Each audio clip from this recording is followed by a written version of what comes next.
Is it Monday already? Stop, that's crazy. Alright, today we are in Alma chapter 30 and 31. And I know you're probably like, what? Only 2 chapters this week? What? That's crazy. But chapter 30 is like, I think it's 60 verses long. So it's like you're reading 3 or 4 chapters this week, but really it's only 2. So let's go ahead. I'm going to do a little bit of recap of what's happening, but then we're only going to talk about one verse just to save some time. So basically what's happening at this point is we meet this guy called Korihor. I don't know. It's spelled Korihor. So don't quote me. That might not be how you pronounce it. But he is an antichrist, and he's saying that Christ isn't going to come to the earth, and he's spreading all these wicked things. And so he goes around, and he really, just from what I read about him, I really truly believe that he believes that he is, I don't know what the word I'm looking for, but it's almost like he believes he's a missionary and that he's supposed to be teaching these people because like he's been called of God to preach this like correct doctrine, when in all actuality it's actually not correct.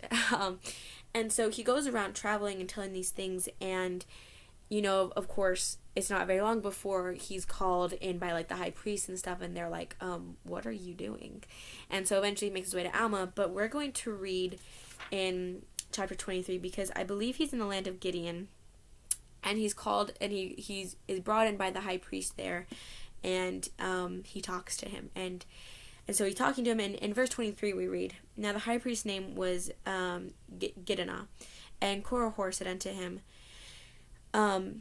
actually, let me back up. Let me read verse 22 just to give you some context. 22 says, "And it came to pass that the high priest said unto him, Why do ye go about perverting the ways of the Lord?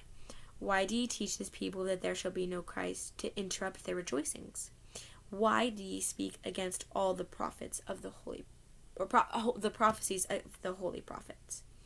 And then in verse 23 we read, "Now the high priest's name was Gideon, and Korihor said unto him, Because I do not teach the foolish traditions of your fathers, and because I do not teach this people to bind themselves down under the foolish ordinances and performances which are laid down by ancient priests, to usurp power and authority over them, to keep them in ignorance, that they may not lift up their heads, but be brought down according to thy words."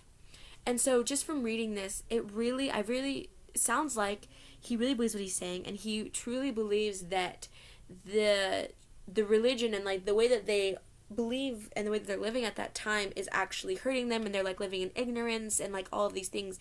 And so I think he believes that it's his job to go and correct that and to teach the correct thing, at least in his mind, but it's actually not correct because he's saying that there's not going to be a Christ. And so I want to talk about this verse because I think this can relate to our own life. Like, we might not come upon people who, we might, but we also might not come across people who don't believe in Christ. I think there are people out there like that, but there also aren't. It just depends on the situation. But I think this can be just like a metaphor or a type for just people in our lives who might truly believe something that is incorrect simply because of the way that they've been taught or things like that. And I actually wrote in the margins, I said, what happened to him to make his heart so hard? And I actually kind of feel bad for him, like, because they never actually say in the scriptures, but like just thinking about, like, he didn't just decide one day to be like that. He wasn't just born and he was like, oh, and I'm going to decide that Christ isn't going to come to the earth. No, something had to have happened to make him this way. And it makes me wonder what it was that happened. And it makes me feel kind of bad for him. And as I was pondering what I was going to say to you today in this podcast, I thought about something. So this past week I got to go to Young Women's Camp. And of course we had ladies from the state that volunteered to come and cook the meals for us. And so there was a team of about 4 or 5 people that were there all week, and they cooked us breakfast, lunch, and dinner. And that's no easy task, because as soon as breakfast is served, well, first off, they had to wake up early to make breakfast because we had breakfast at like 7:40, and it probably took them a couple hours to make all of that. So they were up for like an hour or two. So they probably up since like 5 or 6 in the morning, and they cooked breakfast, and then they had to clean it up and make lunch, and then clean up lunch and make dinner, and then clean up dinner and do the dessert. So like it's just like it was non-stop all day for them, and of course like all the cleanup for everything. And so I had a lot of gratitude for them because I knew a little bit of what it was like. Now I've never been a cook like that before, but I had somewhat of an idea of what they were going through and what every single day looked like them. And I remember we were sitting at lunch one day and I was telling my friends, I was like, we're out here and we're on the ropes course, we're going down zip lines and we're swimming in lakes and we're painting and we're doing pottery and we're doing crafts, and they're just in there, stuffing these croissants full of chicken salad, because we had croissant chicken salad sandwiches that day. And so I was like, I really have an appreciation for them, and I told them that. But it was really interesting because I think they had a really hard week. I think they had gone through a lot, and so they weren't always very nice. They just didn't come across nicely. Like, they rarely smiled, and I had a lot of friends who had kind of had a bad experience with them and things like that. And so they were just, all my friends were kind of just talking badly about them, and I was like, you know what, I can't. I refuse to talk badly about them because I really appreciate them. And you know what? It was not an easy thing that they did. And so, no, that doesn't give them a right to be kind of mean in that way. But it also doesn't give us the right to talk badly about them behind their back, if that makes sense.